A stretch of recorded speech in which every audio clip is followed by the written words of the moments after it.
क्या तुम अभी भी ट्राइसोमी के मार्कर्स रट रहे हो? Well, now you don't. Trisomy 21, 18 और 13 के सीरम मार्कर्स को रटने की जरूरत नहीं है। बस दो फैक्ट्स याद रखने से you will never forget the markers. पहला, what is the origin of the products, and दूसरा, उस ओरिजिन को रिस्पेक्टिव ट्राइसोमी में क्या हो रहा है।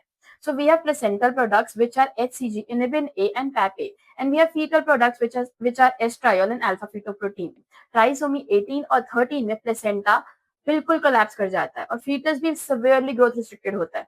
तो फीटल प्रोडक्ट्स और प्लेसेंटल प्रोडक्ट्स कम हो जाते हैं, मतलब HCG, PAP-A, inhibin A, estriol and alpha fetoprotein सब कम हो जाता है। Everything falls because everything fails। अब आते हैं ट्राइसोमी 21 पर।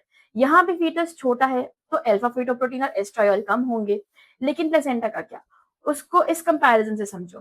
देखो ये तो पता है हमें, डाउन सिंड्रोम के बच्चे का survival is better than trisomy 13 and 18 के बच्चे से। तो प्लेसेंटा ऐसा क्या कर रहा है जिससे सर्वाइवल बढ़ रहा है?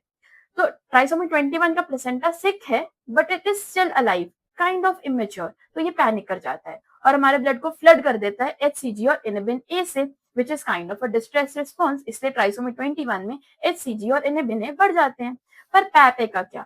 अब पैपे बनने के लिए हमें मेच्योर ट्रोफोब्लास्ट चाहिए होते हैं, मतलब मेच्योर प्लेसेंटा चाहिए होता है, और ट्राइसोमी 21 का प्लेसेंटा इमेच्योर है, तो इसलिए पैपे कम हो जाता है।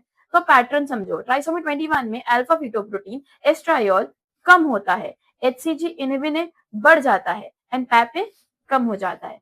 सो नेक्स्ट टाइम मार्कर्स याद मत करो, बस ये पूछो प्लेसेंटा कितना सिक है और क्या ये कंपनसेट कर सकता है, और आंसर खुद समझ आ जाएगा।